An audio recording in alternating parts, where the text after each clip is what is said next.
back. Yes, it is Morning Combat bonus edition story time with Rashad, one of the most popular, at least in my opinion, growing segments we do in this MK space. My name is Brian Campbell, the big beige bastard himself. But it's all about this other guy I do this show with, a man they make Hall of Fames for. He is always sweet, never shower. Yes, a tower of ayahuasca power. Suga Rashad Evans, your former light heavyweight king. Brother, always a pleasure to sit across from you on this.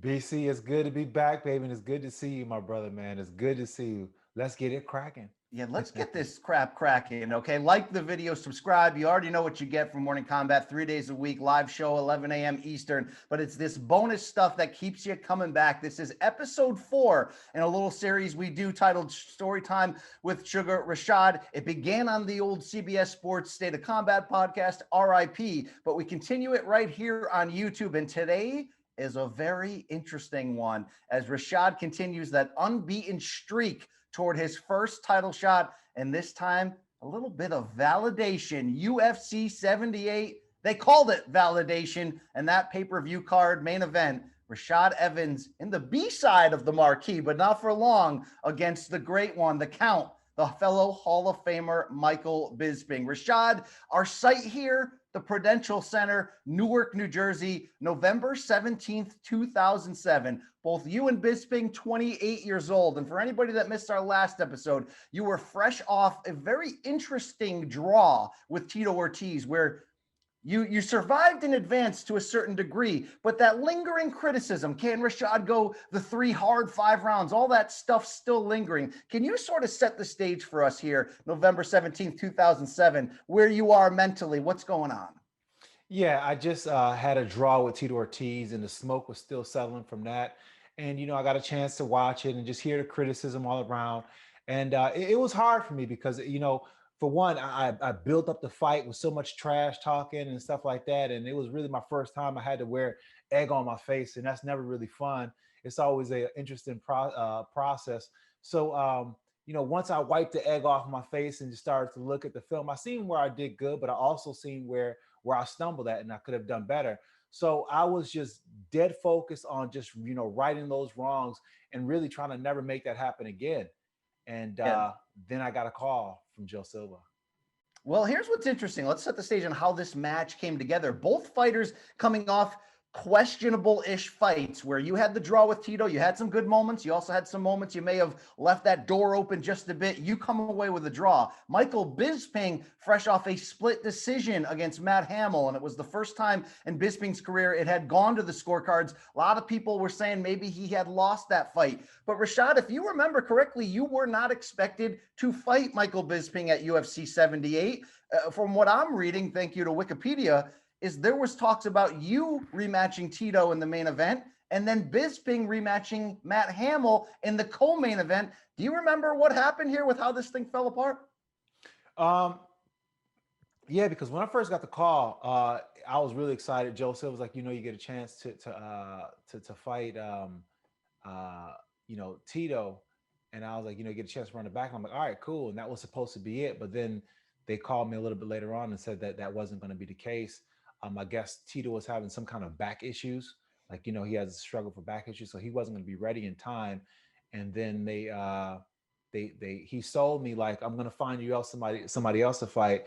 And I was like, all right, cool. So then he called me back and he's like, hey, all right, what do you think in New Jersey, UFC main event, 78 in New Jersey, fighting against an Ultimate Fighter champion? And I'm thinking, yes, I finally get to fight against an Ultimate Fighter champion and 205 Ultimate Fighter champion. And I was thinking, okay, I get Forrest Griffin. I finally get my chance to fight Forrest Griffin because I've been chasing that rabbit for a long time. Forrest was the guy who I had to do better than. Like, Forrest won a fight, then I had to win a fight. So I was kind of competing with Forrest quietly. He didn't know about it, but I was. So I finally had my chance to fight him. So I thought. And then he said, nah, you got to fight Bisping. And I was like, Bisping? What? It was a letdown to say the least, big BC. Yeah, in addition to the injury, Tito Ortiz, as history is telling us, had made a commitment to film the Celebrity Apprentice show, so he's out of it. Matt Hamill gets an injury, he slides out. So you get the call for Bisping, and it's a relatively short turnaround since Michael had just fought 2 months earlier against Matt Hamill. A couple of interesting notes here is what you mentioned about the Ultimate Fighter. This was the first time a winners of seasons competed against each other. You, of course, won Tough 2 at heavyweight. Michael Bisping won the light heavyweight season 3. So this will be the first time that two tough winners meet against each other. Also, the 100th UFC event overall. It's obviously UFC 78, but the 100th event overall. And Rashad, your first time as a pay-per-view headliner. So as we talked about last time, you made very little money in a pay-per-view co-main event against Tito, but you did mention you got a nice little backroom handshake, a nice plump, almost 100K put in your pocket. What did it mean for you, though, to get the call here on, like, you're rising to a point, you're unbeaten, you're a tough champion, you're our pay-per-view headliner? That had to be special. Yeah, it was very special. You know, it finally felt like the company was believing in me and it felt like they had something in me. Because before that, I kind of felt like they were adversarial towards me and they just were kind of like dealing with me because I just kept winning. But I really felt like for the first time, they really started to get behind me and started to see what they had in front of them as far as an athlete is concerned. UFC 78 also had Thiago Silva versus Houston Alexander as the co-main. You had Caro Parisian on there, Frankie Edgar against Spencer Fisher, Thiago Alves against Chris Lytle. So an interesting 8-fight card. I believe that arena was relatively new, correct? When you guys main evented it right there. You come in at 10-0-1, Rashad, fresh off that draw, as we mentioned, but the broadcast multiple times saying you're 15-0-1. What's going on here? Are they counting tough wins? What happened there? Yeah, so it was 15-0-1 because they did count tough wins because my season was the only season that they counted the fights because they were the only season that went 3 rounds. Oh, interesting. Yeah, we were scheduled for 3 rounds, so they were supposed to count the tough wins from that season. All right, That's why the UFC always counted those wins as wins. All right, that has since changed. You have Bisping coming in at 14-0 that we mentioned right there, coming off his first fight that went the distance. And Rashad, we encourage everyone to head over to UFC Fight Pass where we rewatch this fight. We'll try to call out some time stamps to keep people abreast of where we're going. But Rashad, you know, I always get pumped up when we relive these fights and we see the interview packages off the start. It sets the tone. You always tell me they're not feeding you lines. You're bringing the real. And Rashad says, UFC 78 validation. If you don't have validation within yourself, it's impossible to get it from anyone else. I think that might be the perfect title.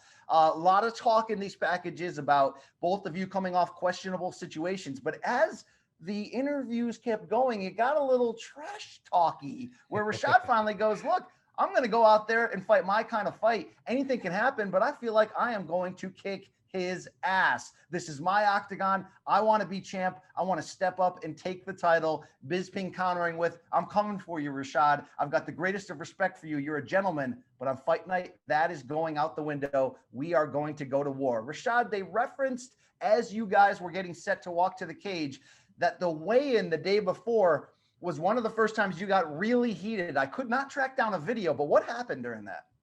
So it all started with, we had like this little blog that we would do. And I had Tom Gerbasi writing for me. He had Ant Evans writing for him. And what they'll do, they will call us every week and they just ask us how was the week training and what we thought about the fight.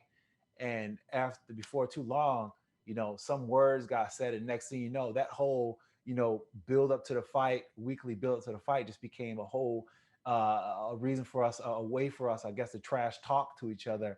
And he said some things, I said some things, and before you know it, it was pretty heated. It was really heated. And at the time, I had respect for Michael Bisping, but I didn't necessarily think he was a really good fighter. Like I thought he was pretty decent, but I thought he was kind of sloppy. I thought he was kind of sloppy. And once he got in there with me, I was just gonna nullify all that sloppiness and just show him, how it was really done.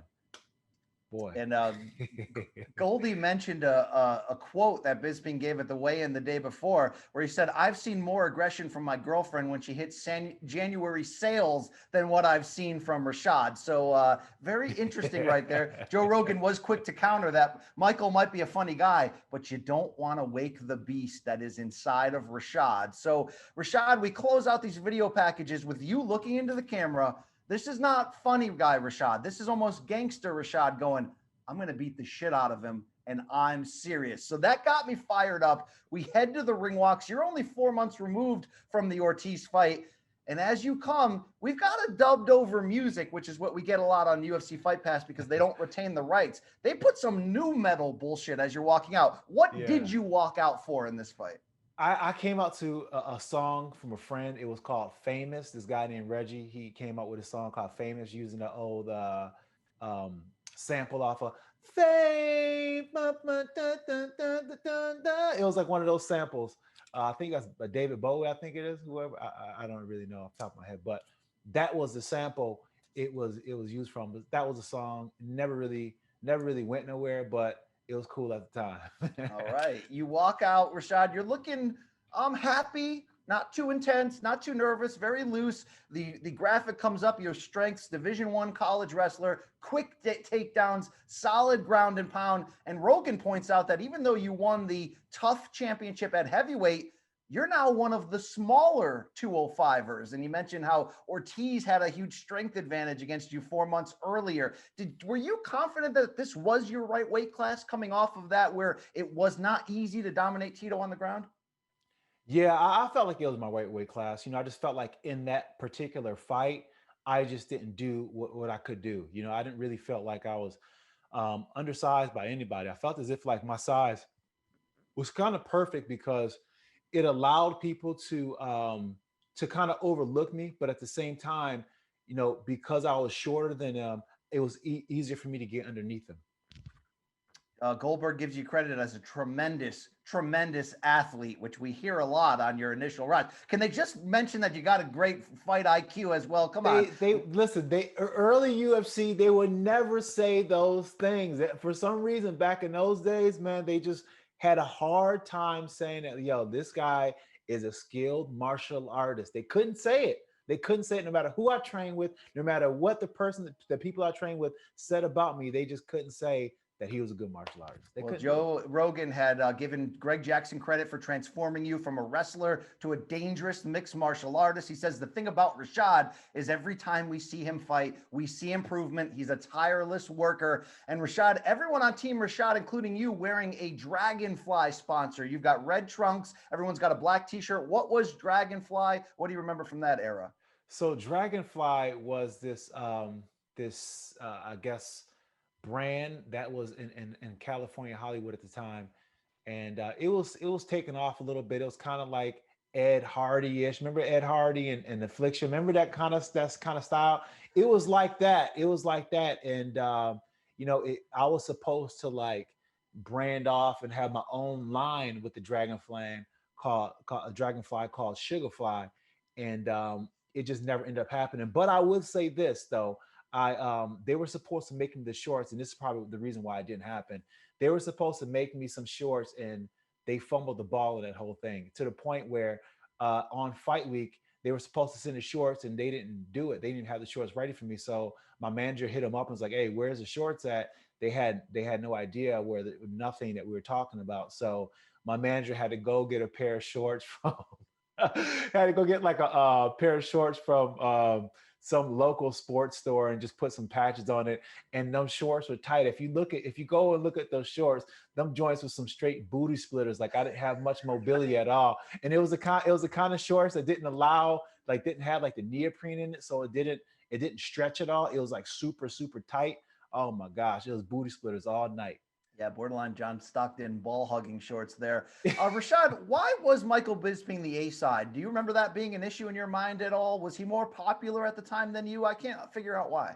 You know what? I can't figure out why either. Watching it back, I was like, how is he the A side when I fought Tito Ortiz, which was a higher caliber? But I would say this: the reason why he was probably the A side is because his fight he won his last fight, and mine was a draw. So because he won, he was in a superior position. He also coming from a very aggressive, fan base. The UK area, obviously, for Right. boxing and mixed martial arts is hot. So Bisping comes out. He's nodding his head. He's staring at the ground. He's got a black hoodie on. He's got an Affliction T-shirt on. They mention he's the first British fighter to headline a UFC event. Joe Rogan says this guy's right out of a Guy Ritchie movie. And then Goldie mentions this, that you and Bisping hung out in London, but then it got ugly for what you mentioned, the back and forth over the UFC blog. What was that friendship like when you hung out in London?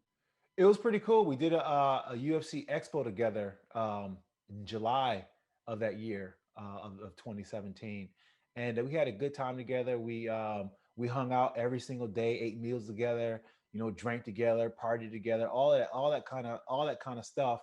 And I was actually thinking at that time, like, wow, this is a pretty cool guy. Like, I felt at that point like I could be friends with him outside of the fight game. Wow. Wow. All right. Well, the Bisping has in this corner the acting light heavyweight champion, Rampage Jackson. So this is long before you and Rampage would tear down doors together with Tough. But Bisping had trained in Big Bear in California with Rampage ahead of the Matt Hamill fight. He did stay in England ahead of this fight. At that time, Rampage had just knocked out Chuck. Were you thinking that this fight could get you into a title shot next, or did you think you were a little bit further away?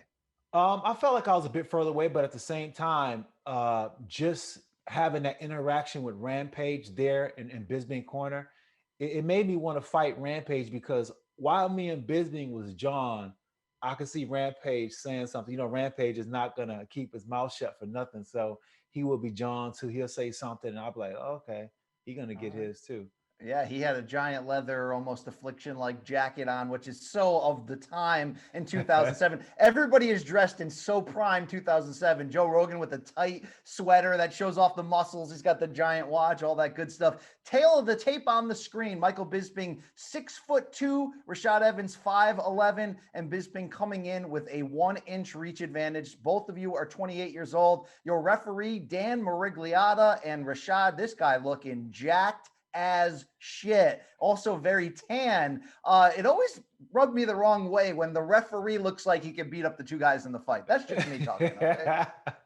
That was prime Dan though. That was when Dan first came in. Dan was like the new Big John. You know what I'm saying? Like Big John like stopped being Big John at the time when Big Dan came in and started to referee. Well, Rashad, you take off your shirt before the start of the fight, and I'm noticing, I think this is the best shape we have seen you in up to this point. Very little body fat around the stomach and love handly area. You're sort of at the end of your transition from originally heavyweight and tough to becoming that prime fit, eventual light heavyweight champion. Do you remember this specifically being your best camp? What was it like for you in New Mexico? I had a really good camp. GSP was there a lot during that camp. He was training for a fight, so he was my training partner, and we would train, like how GSP trains, and GSP trains. He does a lot of drilling after every single practice, like an hour of drilling afterwards. So a lot of repetitions, and just a lot of technical work, but at the same time, really good hard work. Rashad, you would go on to say after this fight in an interview with Sherdog, and not to give much away, a lot of people remember how this fight happened, but you had said, you made the weight good, but you regretted some elements of your preparation for it, and that's maybe why you didn't look so happy afterwards. I don't want to get too far ahead of ourselves, but what do you sort of regret when you looked back at training camp? Well, the training camp was good, but I just had a very bad weight cut. I had a very bad week in Jersey. I didn't I didn't cut my weight properly, and then I didn't refuel properly. And then the next day when I woke up, I felt as if like I had a little bit of a chest cold happening, just that congestion in my chest happening, and it was burning. My lungs were burning a lot. So I felt as if like I was coming down with something, and it was kind of just a week of the fight. All right. Bisping welcoming the booze during his introduction from Bruce Buffer, waving his hands in the air to bring more, always the heel. And also during the referee instructions, you both did touch gloves, but Rashad, you had a particularly harsh death stare going on. Was this sort of your last attempt at intimidation? Well, you know what? I was just trying to see if he was going to even dap me up because he was giving me that look like he wasn't going to dap me. You know what I'm saying? And then that would have just added to another level of festivity. So I was just kind of like holding it out there, like, All right, Rashad, before we start this off to kick off round one of this fight, let's sort of talk about where we're at. You were honest in saying you didn't necessarily think Bisping was as good as advertised. You're both coming off of questionable performances, looking to make a big statement. What was the game plan coming in against Bisping?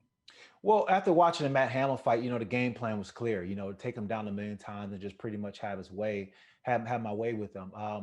At the time, my top game was really coming on strong, and I felt as if like I just got him down one time, I'll be able to advance my position and then get him in a position where I was able to ground and pound him out. Well, that was certainly your strategy right off the top. We started off with a little bit of circling, and then 7 minutes in at 4:53, Rashad lands a big right hand. You come right back with a second one, and although you missed the third right hand, it led right into a shoot. Bisping stuffed the takedown, but you got him backed up against the cage, and we begin a vicious cycle here for Bisping of Rashad looking to leave the threat of the right hand there so you can shoot in. At 4:24 of the round, you're still working hard against the cage. And Goldie mentions that Rashad from Niagara Falls, New York, this fight being in Newark, this is the closest to your birthplace you fought up to this point. He's trying to frame it like it's a hometown fight. Hey, Goldie, it's like a 6.5 hour drive from Newark, New Jersey to the Canadian border at Niagara Falls. Did you have as many family members there to cheer you on as Goldie made it seem? BC is more like a 10-hour drive, and I did have a lot of family that come and cheer me on, but it was by far not a not a hometown fight, but it was close enough where a lot of people did come. And here's the thing about it: they end up driving, which took a lot longer than if they would have took a plane. So it's kind of like one of those catch-22. They're close enough, but at the same time, they got there and it took a lot longer because they drove. Had you had any of your parents at the fights up to this point? Like, what was this? You know, where was this a knowing that this was a pay-per-view headliner? Was this the most amount of support you'd had up to this? Yeah, it was the most amount of support. I never had my mom go to any of my fights, and I didn't do that because after I fought Brad Imes, his mom died the night after our fight, so I was like, "Ooh, that's not probably not a good idea." So I just never had her go to one of my fights. All right. Well, look, this first minute is all about you working in the standing clinch against Bisping. You're working the waist, trying to get him down. Rogan calling you relentless. And finally, you get that takedown. Michael Bisping pops back up, and you continue to work the standing clinch. Was it obviously your goal in the first minute here is to get him down, but you seem to be dominating. Were you impressed up to this point, though, with Bisping's stubbornness? Yeah, I mean, I knew he was going to be stubborn. I was more impressed with just how like squirmy he was. He was super, super squirmy and very slippery. And not to mention, he did grab the cage a couple times, which maybe helped him kind of stay up. But if the ref don't call it, then I won't call it here, BC. I won't do it. I will not do it. But what I will say is that his squirminess was something that I really didn't anticipate. At the 4 minute mark, chance of USA breakout from the Newark faithful. Did it feel at any point that this was it certainly wasn't a hometown fight for you, but did you feel you had the fans throughout this one? I did. When they started yelling at USA, it was like, okay. I felt as if like, all right, these fans are really starting to appreciate a brother. You know what I'm saying? I'm starting to feel like, okay, the Boo Rashad days are over. Now they're starting to really warm up to me.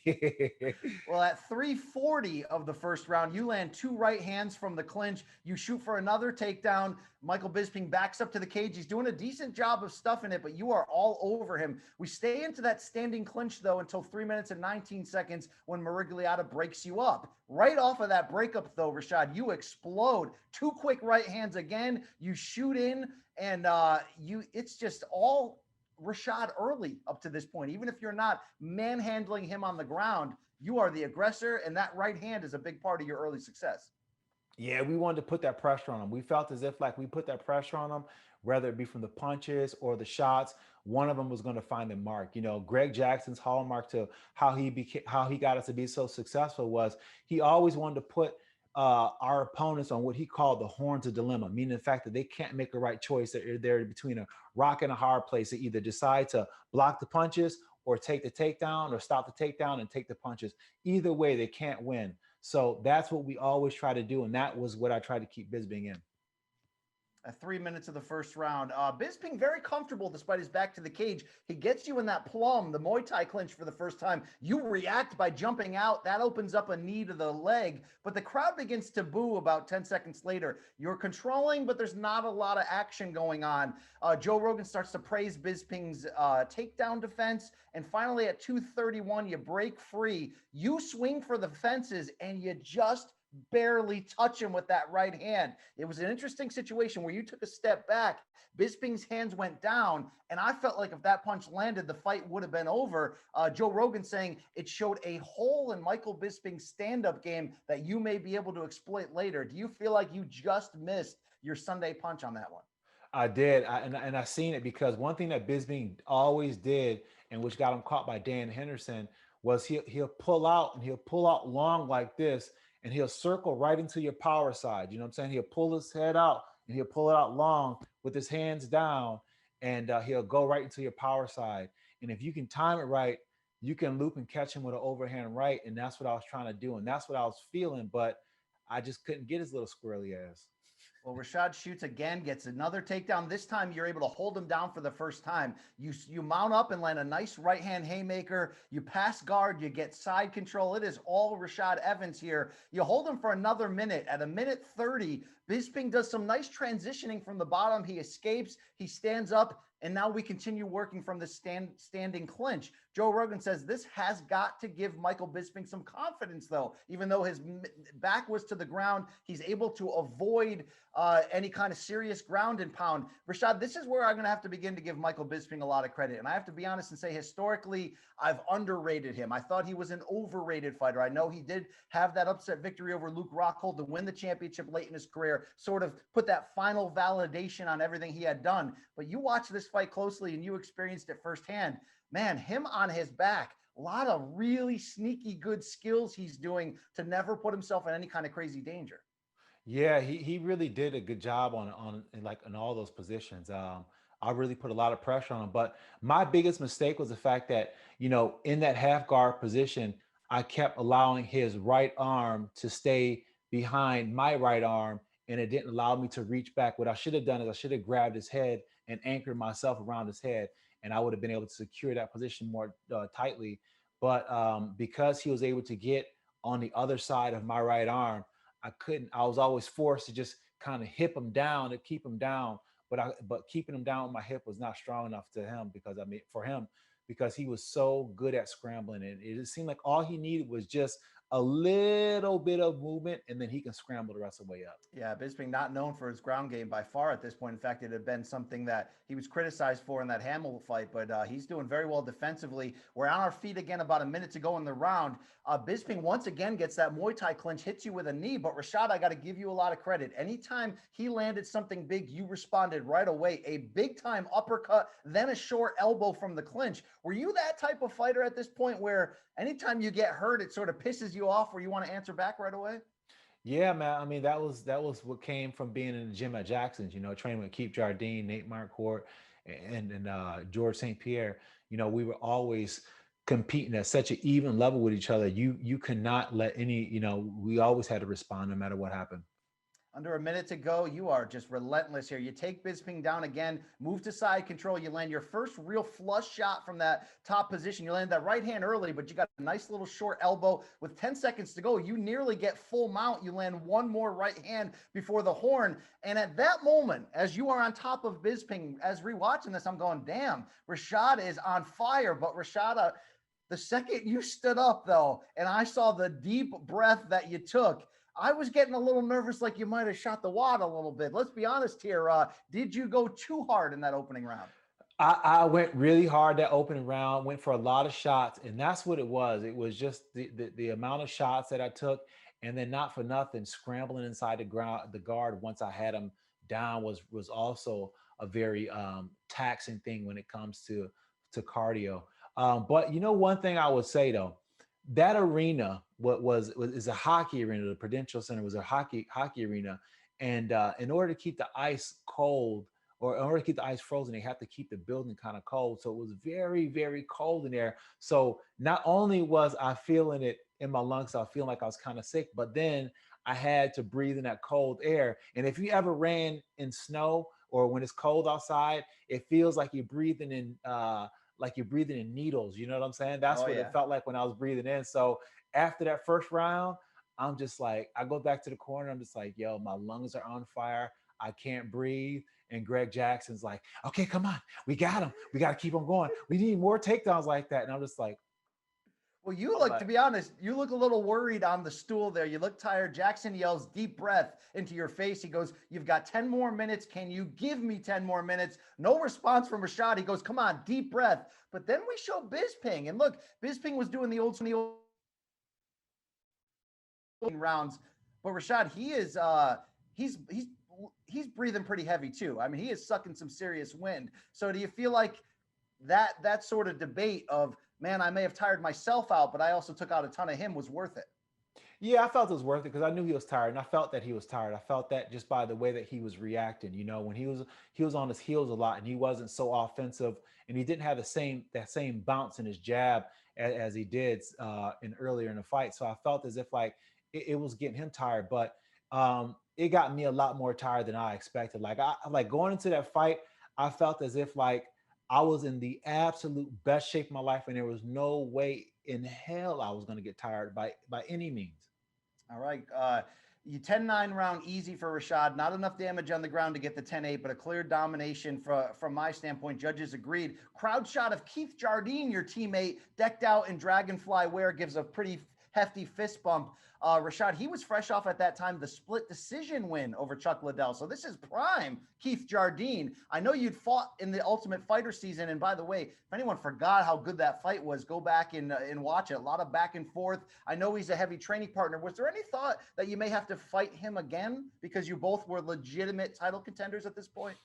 They were trying to push it at times, but they seen how committed that we were with just really not fighting each other and really not even entertaining it. That they left it alone after a while, and they just kind of made us fight. Mirror opponents. You know what I'm saying? Like he'll fight one guy I fought, or I'll fight one guy that he fought before, and they just kind of swap us around like that. But it was so cool to be able to have a guy like that who was like my binary star in that weight class because he propelled me to get better. Being able to train with somebody who's at the top of the weight class as well as myself was like me training with the best every single day.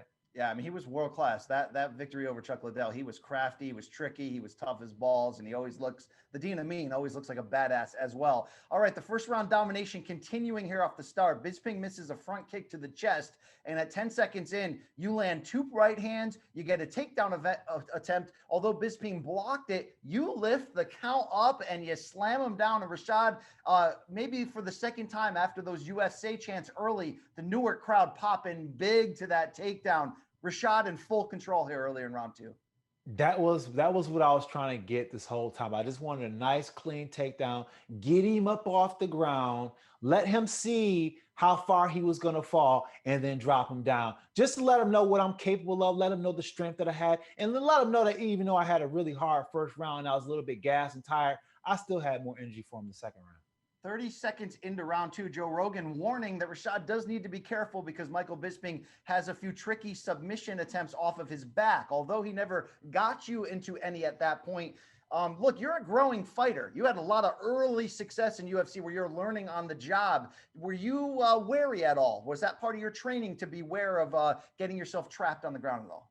Yeah, I was wary. I was really wary, especially after getting my head caught in guillotine choke by Tito Ortiz, which scared the bejesus out of me. So at that point, I was a little bit more cautious and just living up to the Gaidu Jitsu Jiu-Jitsu standards. Gaidu Jitsu is the BJJ that Greg Jackson has made, has stylized and made after his own fighting style. So I was just kind of tapping into those roots of that style and just really being disciplined on the ground when it came to submission fighting. Two right hands from Rashad from top position. Bisping's corner, you can hear on the broadcast yelling for him to elbow from the bottom, and he starts for the first time to really land offensively from the bottom, a short elbow. And Rashad at 3:49 of this second round, I think it was a key turning moment. You're in top position, you posture up, but you not only look frustrated that you're unable to consistently dominate him with ground and pound, but you're breathing very heavy. And one thing I've noticed is Bisping's controlling your hands. He's got you by the wrist. Although it never led to any submission attempts that we talked about, it looked like it pissed you off because he transitioned from holding your wrist to landing a clean punch from the back. And then you got so pissed off from getting hit that you whack-a-moled him to the stomach. Is this correct in saying not only are you tiring despite being successful here, but he's kind of pissing you off because you're not able to have your way? Yeah, I mean, he's jamming up the action down there and really not, not allowing me to do what I want to do. What I really want to do is break the guard, but I didn't want to dedicate the effort to it. I just wanted to like punch him until he opened his guard himself, and that was my whole mindset. But even to get into a position to posture and punch him, it was hard just because every single time I got up to posture, he would be wiggling and moving and just jamming things up. And all of that convoluted ground and pound between him and I amounted to the referee calling the stalemate. Yeah, and that's what ended up happening next. Look, it's 2007 because there's a Mickey's Malt Liquor logo on the canvas. And we can also notice that despite you holding top position, your mouthpiece is loose. It's next to it, next to you. That leads to Dan Marigliata stopping the action and standing them up. You put the mouthpiece back in. And at 2:59 of this round, both fighters start to really contest evenly in the stand-up. You both land right hands, and then a good counter shot from Bisping. And Joe Rogan mentioning something that became a theme this round. Rashad is continuing to breathe very heavy. And Rashad, this is where Bisping transitions into his best stretch of the fight, and where really his strengths as a kickboxer start to come out. Some very good jabs, very good boxing. He's controlling distance well, and it leads Goldie to not only bring up Bisping's kickboxing background, but saying he competed in an under 12 martial arts tournament, which really doesn't come to be as impressive as it sounds on the air. But Bisping making a transition in this round, keeping you at your feet.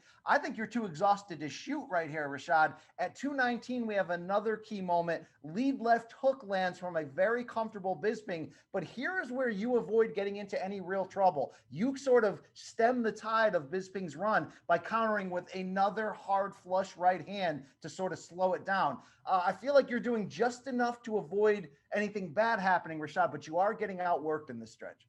Yeah, I'm getting outworked a little bit, but I mean, it's really the first time that Bisping was really going to work. I mean, for the first half of the fight, I've been putting him on his heels, getting him down, and he's been playing defense for the most part. But this is really the first time that he's starting to be offensive. So it was a bit of a dig for me at that point because I exhausted myself by taking so many different takedowns, and I don't even know how many attempts I even took in at the time, but I had to at least take 10 or 15.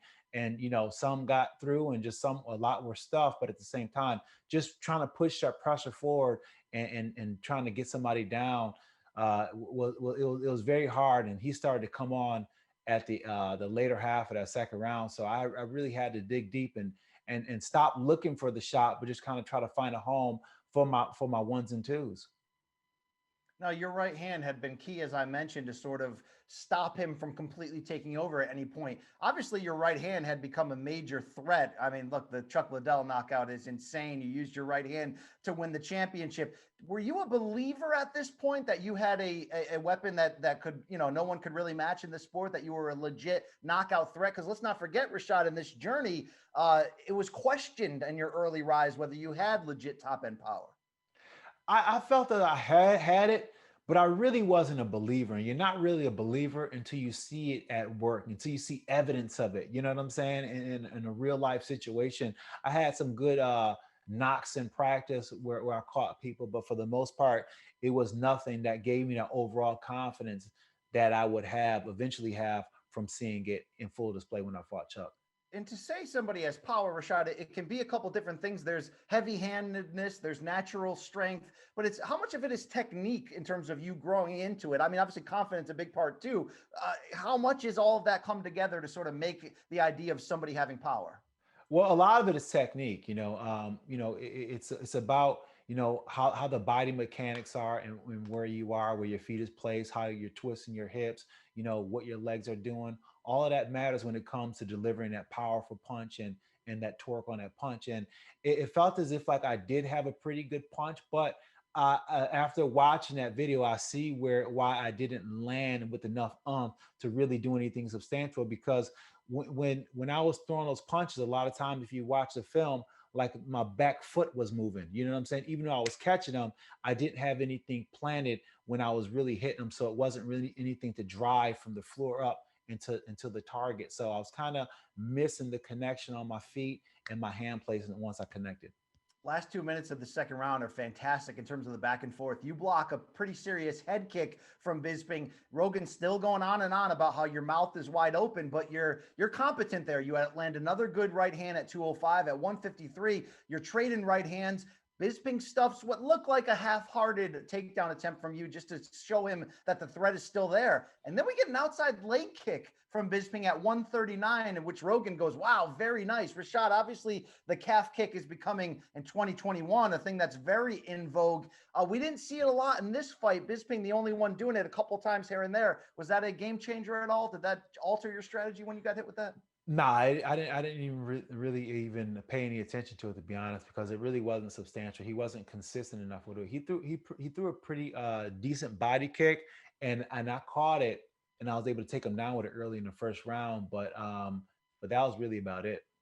Another right cross from you to keep yourself in at a 118, a big left hook from Rashad. You trade some weak kind of arm punches, and Joe warns once again. Rashad took a deep breath there and exploded, and his mouth is wide open.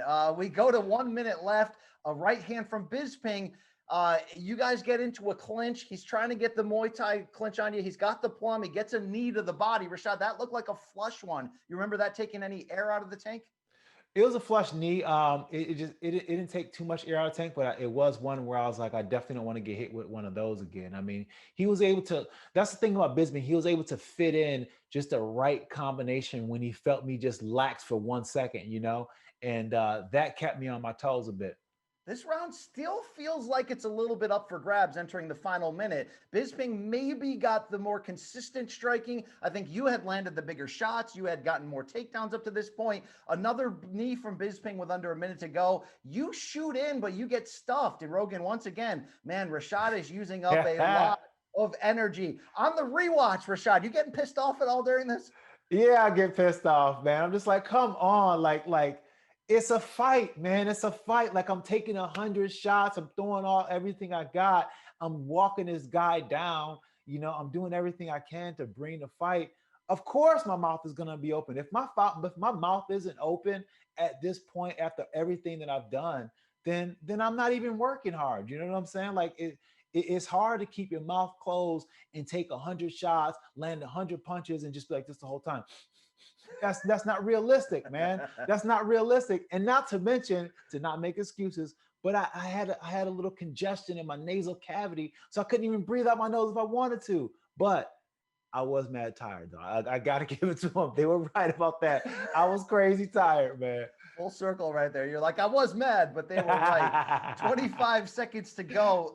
Nice pair of uppercuts from Bisping while his back was to the cage. Look, he's a very good sort of defensive counter striker. That's showing. That helps him get some separation. You get a leg kick from Bisping, a nice right hand combination to finish that. But Rashad, every time you get lit up, man, you come back. A hard right-hand counter, which again is leaving this round feeling like it's up for grabs. 11 seconds to go. I think Mike Goldberg had an on-air orgasm as Michael Bisping lands a two-punch combo. And then in the final seconds, you can tell me it feels like Bisping may have done enough to take this. He fakes a Superman punch, but hits a knee to the body, and he shoots in and picks up, well, little bit pick up, and takes the great Rashad Evans down at the horn as Rampage Jackson is a foot behind you guys going sick. Rashad, was that takedown what clinched this round for Bisping in your eyes? Yeah, you know what? Yeah, it was, man. It was that was a good takedown. Like he worked it. You know, he felt that I was kind of fading, and he just put the pressure on, and good on him to even think a takedown, because that was the last thing I was thinking that he would ever try to hit on me, and he did. He got me with a takedown. As you walk back to the corner, Joe Rogan goes, "That just goes to show you how tired Rashad is." Oh boy, here we go. Bisping's corner says, "Hey, Michael, take the fight to him and take the fight out of him. Rashad, they are thinking you are out of gas here. Greg Jackson gets in your face. Give me 5 minutes. Give me 5 minutes and you win it." Goldie saying, "Look, it could be very well 1 round apiece." And he says, "Why should it be any different?" And Joe, well, Rashad, he won't stop talking about how you're breathing heavy between rounds. Do you remember any kind of feeling like it was getting away from you?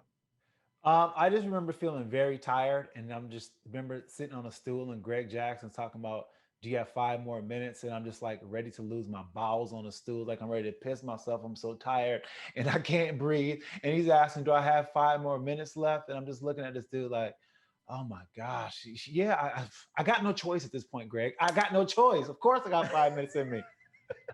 Well, look, that little speech worked. Rashad, you came out in the first 10 seconds of round three.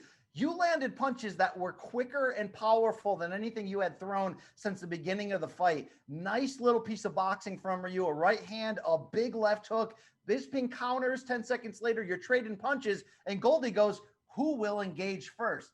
Hey, Goldie, they've been trading punches for about 30 seconds, bro. What is going on with this guy? I thought the same thing, man. I was like, Goldie tripping. But you know what it was? Goldie was riding Bisping hard that fight. Like, if you watch the fight, he only talked about Bisping. He said a couple things about me, but it was like, it felt as if like Goldie was for Bisping and Joe Rogan was for me, or gave me a lot more credit than Well, than I'm not trying to plant a seed of conspiracy theory here, Rashad, but this is right around the time when the great Ricky Hatton in boxing was coming up to prominence, world champion in 2 weight classes. This is 2007, right? So he had just 2007. fought Floyd Mayweather. I think they saw the potential business that could be had in the UK. It probably explains again why Bisping was the A side. I'm not saying Dana and Lorenzo say, "Hey, Goldie, talk up Bisping on air," but maybe it was one of those things where they know what's going on. Well, look, Yeah. uh, in this first minute, Bisping's busy, but he's starting to come up short on his punches for the first time. Rashad, you're negotiating distance well, and this is where you mentioned what happened early in the first round. It happens again. You catch a leg kick attempt from Bisping, and you shoot in. Although he stuffed it initially, you continue working and you take him down, and then you eat though a very flush punch from Bisping's back. So as you're seeing here, Rashad, this is what I love about this fight. In hindsight, I maybe thought about this fight as just a transitional period for you to go from the Ortiz draw into the Liddell fight, into winning the title. But this fight was a tough ass test, man. Anything you can do, he's got to counter, and vice versa. Yeah, it was a tough ass test because we were so evenly matched and evenly matched in opposite areas of our strengths. You know what I'm saying? You know, he was so much better. Well, he was better than me with the stand up. He had better kickboxing and things like that. But on the ground, you know, of course, it goes without saying, I had that on him. But it was we were good enough in those opposite disciplines to give each other a little bit of problems in those areas. So it was a very evenly contested fight, and Bisping surprised me. But I think beyond any technique that Bisping was able to do, I think it was just that scrambling ability that Bisping had that just kept him in this fight the way Yeah, and the look, way it Rashad, did. it looks good from an optical standpoint for the judges when somebody's on their back and they land a flush punch. But do those hurt? I mean, can you get much leverage in that situation? Are you worried when you're on top position and you're getting hit a little bit? Nah, you're not worried about those punches at all, because they're fighting against gravity, you know what I'm saying? And they can probably pop you with something, maybe bloody your lip, but for the most part, it's not going to be anything too concussive unless you let them get one of those jammies like you seen who was it? Kevin Uh Holland. Kevin Holland. Kevin Yes. Holland hit Jacare Souza with one of those ones. Those ones. Now those ones will put you out, but he wasn't generating that kind of power. No, not in any time here. All right, here we go. 3:45 of the final round. Here's what's interesting. Bisping's on his back. He sits up on his ass, shimmies back to the cage. As you come running in, he turns the table, spins you around. It's not a takedown, but it's a reversal of position. You stand up. Bisping took your back for about a split second, and Joe Rogan yells, "Big mistake from Rashad." no choke put in, but are you a little nervous in that scramble? Yeah, because I mean, listen, I felt like I was in control, but at the same time, there was moments where that scrambling ability that Bisping had was starting to come through, and I'm thinking like, okay, is this going to be like how it was at the end of the second, where he was actually able to get me down to the ground? And I was like, hell to the no, I cannot allow this to happen.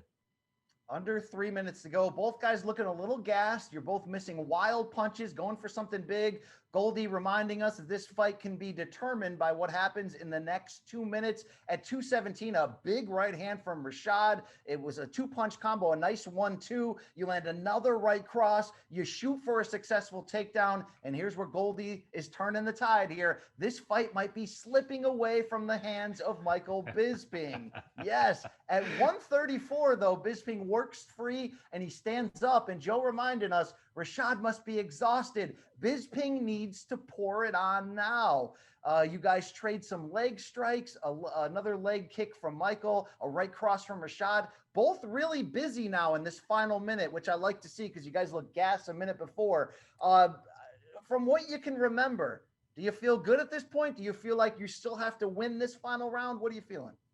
I feel like I got to win. I feel like I still got to win. I wasn't even really knowing if I was winning that round. I was just knowing that I just need to keep going.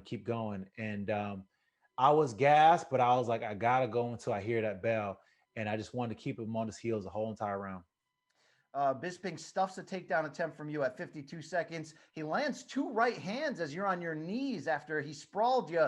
You go for another takedown and he stuffs it. And this is where Joe mentions Bisping's takedown defense is huge, but he's got to do something offensively to secure the win. So that's pretty good analysis right there. 30 seconds to go, you trade punches. And this is where you hit him with something. Goldie mentioning that Bisping's right eye looks damaged. After the round ended, we would see that he was bloody. Do you remember what you hit him with that opened him up? I think it was like one of those overhand rights when I was coming in with the shot. It was just kind of like one of those looping ones over top. But I'm pretty sure that's what it was. That look, if you're looking for optics as a judge, again, in a very close round, in a very close fight, that may have been huge. A nice uppercut from Rashad, a hard knee to the body from Bisping with 16 seconds to go. Bisping yells a nut, lands an uppercut with 11 seconds left, and Goldie yells mouthpiece. Rashad, did you lose your mouthpiece again? Yeah, my mouthpiece came out, man. It was just kept coming out. I couldn't keep my mouth closed, jumping around like that, and mouth open, mouthpiece just fall right out. Well, look, this shows how great this fight was. Bisping had just kind of lit you up for about 5 seconds, but with 5 seconds to go in the fight, you secure another takedown before the horn. That feels like it may have been just enough in a great fight. Bisping's bleeding from the eye. Both guys look rightfully exhausted. Rashad, you look gassed. You kind of put your arm up like you'd won it. Wow, look at this sweat stain right here from before. That's pretty gross, right? That's pretty. Both guys like, exhausted. Rashad. Joe Silva comes over and pats you on the back. What are you thinking as we head to the scorecards? I felt like I did enough to win. I felt like I've got the fight.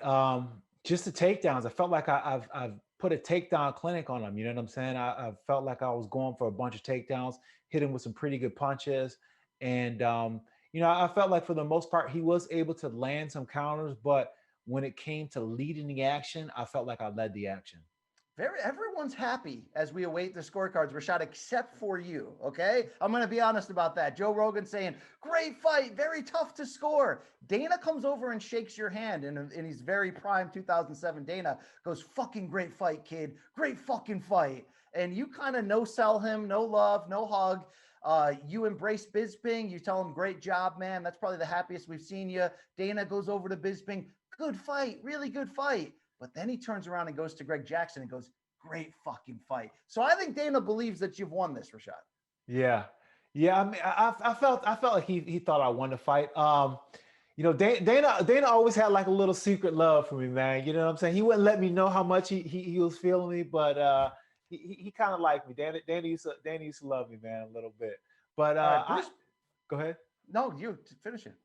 No, but I was gonna say at that point after the fight was over, I was just disappointed that I didn't finish the fight the way I seen it in my mind. So in my mind's eye, I felt like I didn't win the fight because I didn't win the fight the way that I seen myself winning the fight. I didn't want to just get a close fight. I got tired of having these close fights. I really wanted to put them away. I really would have wanted to put a stamp on things. Understandable, because you're coming off that draw with Tito where you feel like you just didn't do enough. And this is a huge opportunity in a big fight.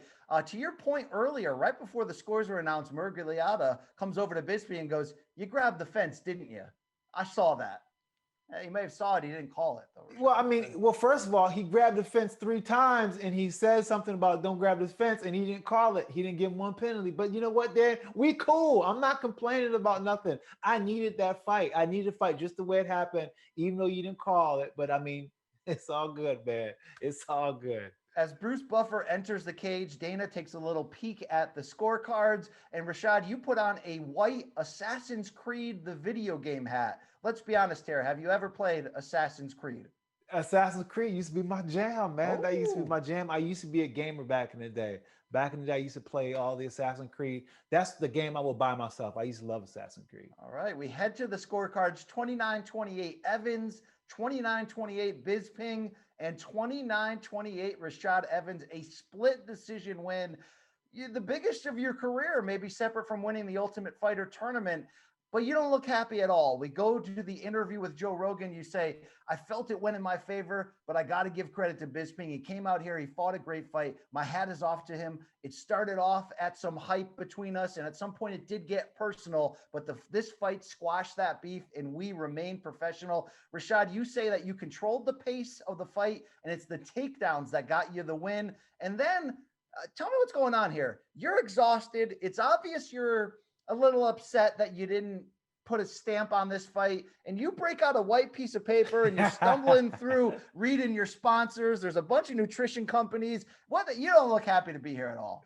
Nah, I was just a little bit disappointed in myself.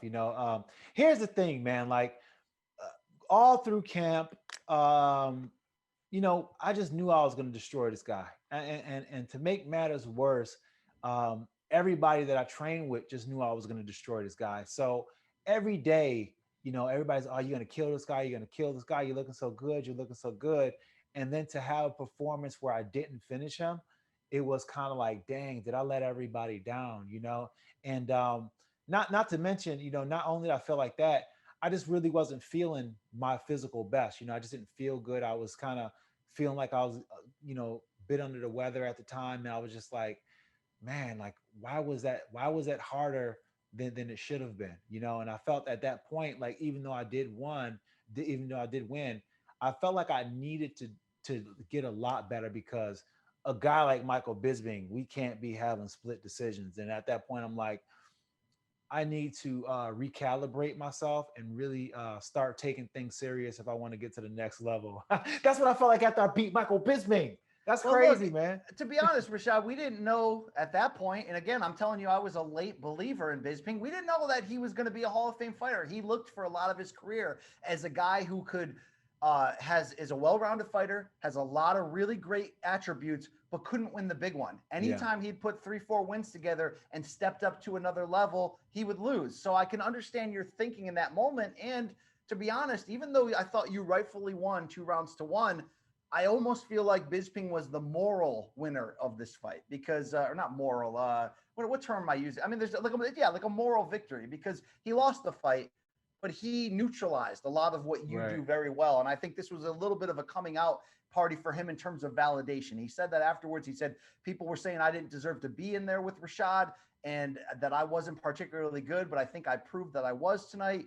He thinks that he won the fight, Rashad, but he said, obviously your takedowns were the deciding factor. I think I got the better of the exchanges on the feet with the knees to the body, but Rashad landed some good shots as well. He did take me down, but I was happy with my wrestling and takedown defense. I got up every time. I never took any damage. I think I canceled out the takedowns. It's fair analysis there. You lost, but it's fair.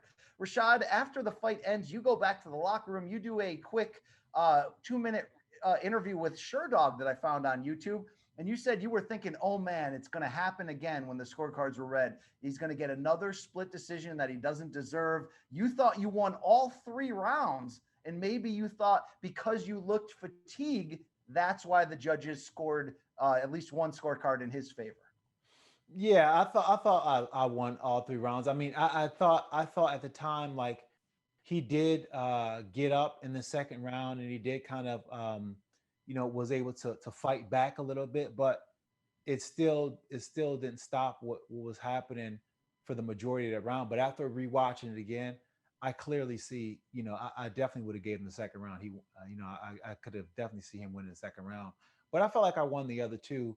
Um, it was close though. It was really close, and I think that's another thing that kind of pissed me off about this fight was like, when you have a guy in the octagon, right? And like the guy feels, you can kind of feel when somebody knows where like that you can beat them. You know what I'm saying? Like they kind of know that going into the fight that you can beat them. They feel it that you can beat them. But then they go in there and they give you a good fight and they're happy with the fact that they gave you a good fight. That bothered me, man, because I'm just like, I know I beat him, but I didn't beat him good enough because I didn't beat the hope out of him. You know what I'm saying? I want to Yes, beat the yes. hope out of somebody. I didn't want to just beat them. I wanted to beat them so they were like saying, I never want to fight that guy again. But after that fight, I'm sure Michael Bisping definitely would want to fight me again. And I didn't like that. I'm surprised you guys didn't fight again, to be honest. Although, look, he moved on to middleweight long before you eventually moved there, so maybe that explains it more. But to the point, Sure Dog did ask you about why you look so happy and maybe about the fatigue. You mentioned not taking the best care of your body like you needed to during it. They also asked you about a Tito Ortiz rematch. You said, look, if it comes, it comes. It's not something I'm going to put my mind to that it has to happen. We transition quickly, Rashad, to the post fight press conference. This was the era of the 3 round non title main events. The Warlock Gareth A. Davis asked Dana, could this have been a 5 round fight? What would have happened? Dana says, damn, I wish this was a 5 round fight. I think we have to talk to the fighters to see if they want to go 5 rounds. I'm just a fan like everybody else. That would be fun. I don't have an answer for you on how we're going to get there, but I agree with you. Rashad, if this had been a 5 round fight, who would have won this?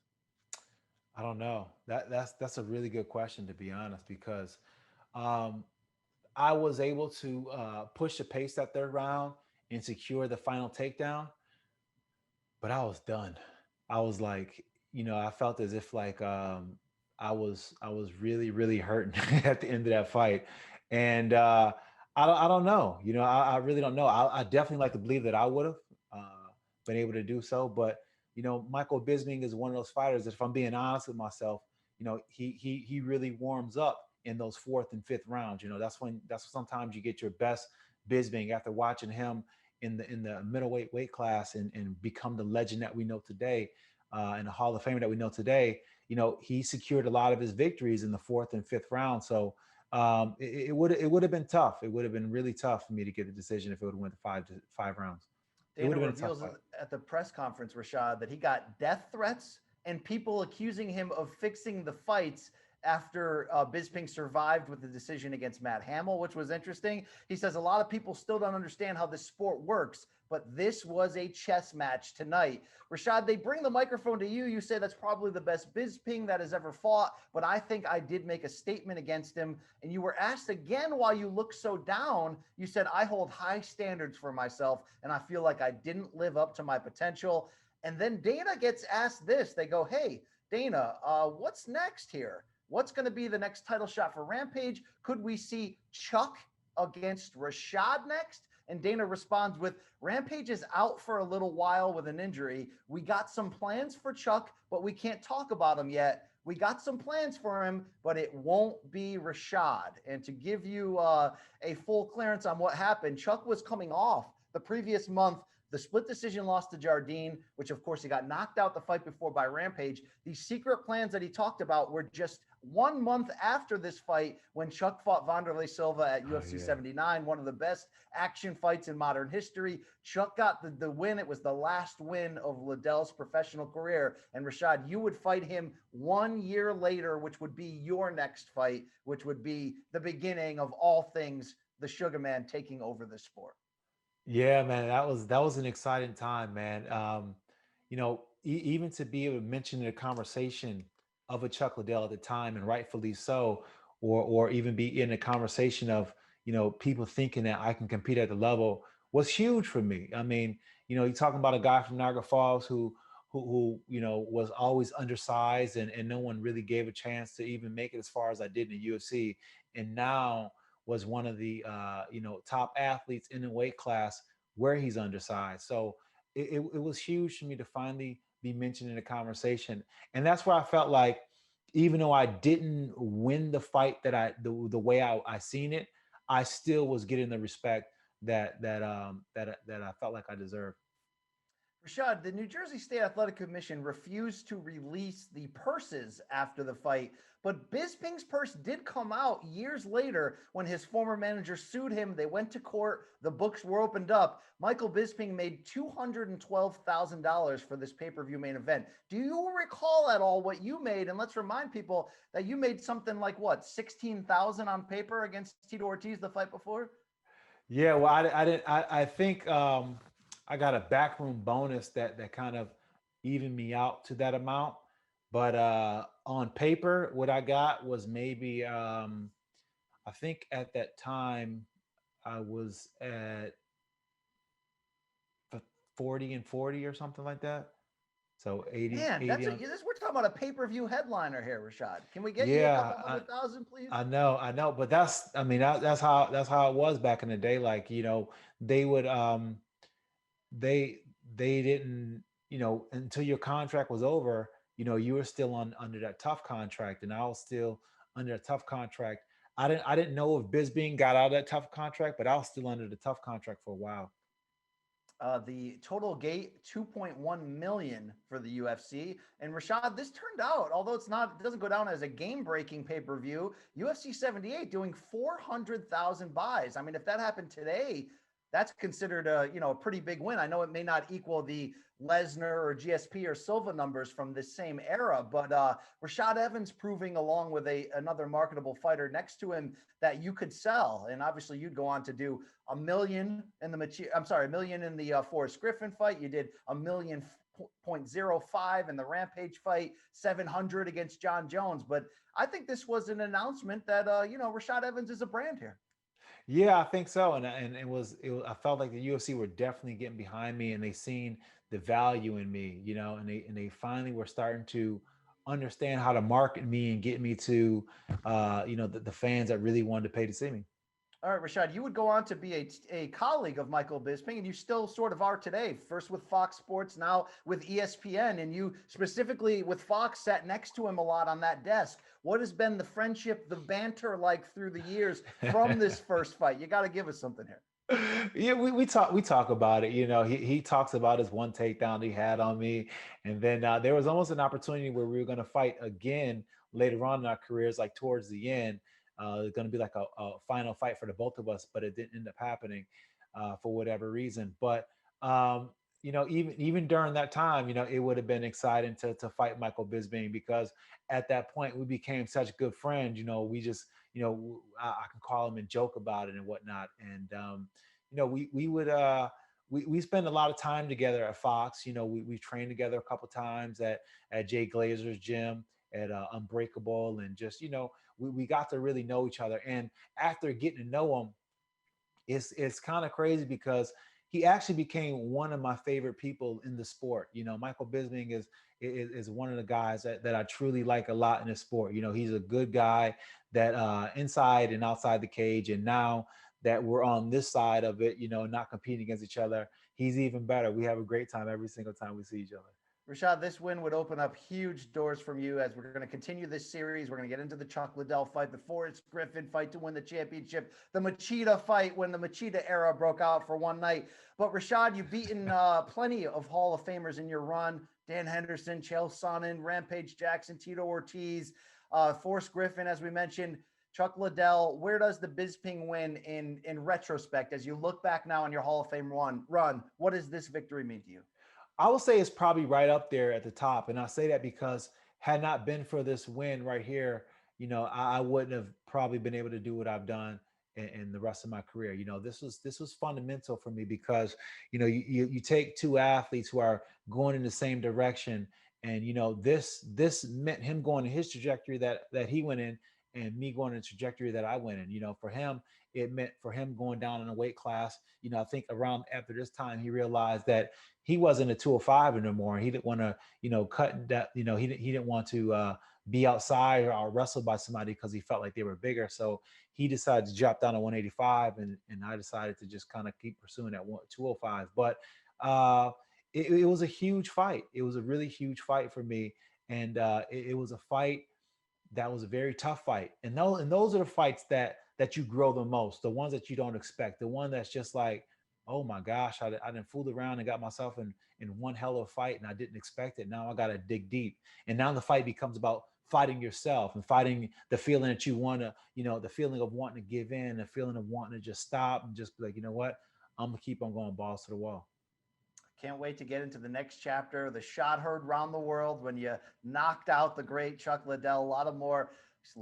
Good Lord, I'm speaking in circles. A lot more fun stuff to come in story time with Rashad.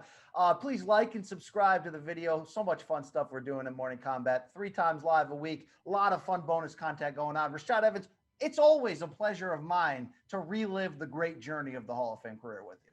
Hey, BC, thank you for reliving it with me, man. It's good to go down memory lane, especially with someone like yourself, man, because you make it so much fun. I don't really normally go and watch old fights of mine because I'm not that vain, but you make it fun, man. And it was good actually taking this trip down memory lane. But shout out to Michael Bisping. I said I've always been sort of against him.